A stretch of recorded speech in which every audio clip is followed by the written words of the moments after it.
Bonjour, dans ce tutoriel, nous allons parler de la configuration du projet et des différents types de formats que nous allons pouvoir mettre en place.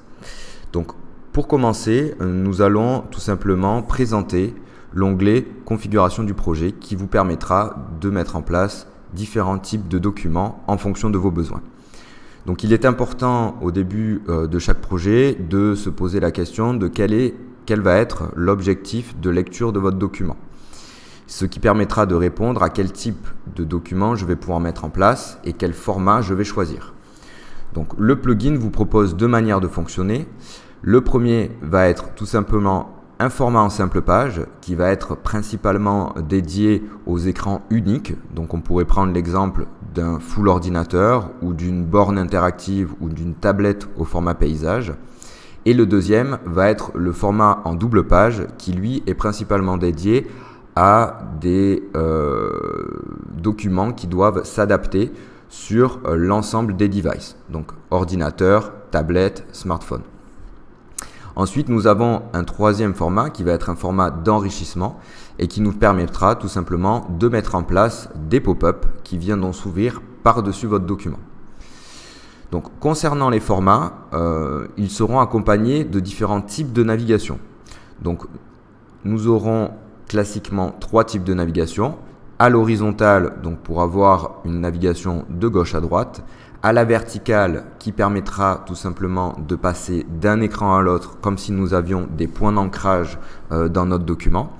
Et le One Page qui nous permettra de mettre toutes les planches, toutes les pages les unes à la suite des autres et d'avoir un effet de scroll s'apparentant à un mini-site ou une landing page.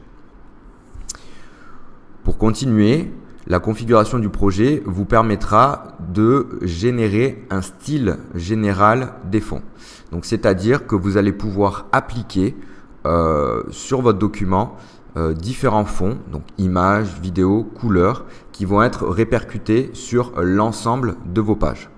À savoir, cette fonctionnalité pourra être retrouvée aussi dans la fonctionnalité page et vous permettra de faire la personnalisation de manière individuelle.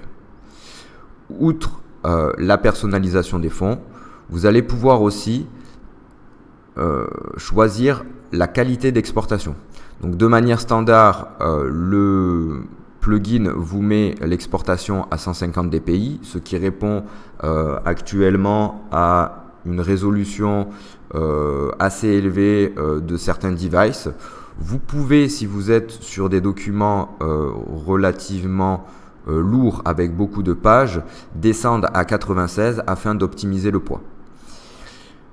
Propre au format en double page, vous allez avoir certaines options qui vont vous permettre tout simplement de personnaliser la couverture. Donc soit potentiellement de mettre une couverture en simple page, soit de mettre une couverture en double page et d'avoir la possibilité de réorganiser les pages de manière manuelle.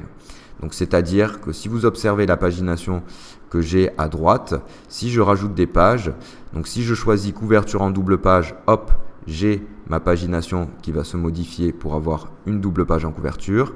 Simple page, hop, une simple page. Et la réorganisation des pages manuelles nous permettra tout simplement de supprimer une planche, une page à un moment donné pour dynamiser la lecture de votre document. Pour aller un peu plus loin, concernant les formats, nous allons vous proposer deux manières de fonctionner. Donc,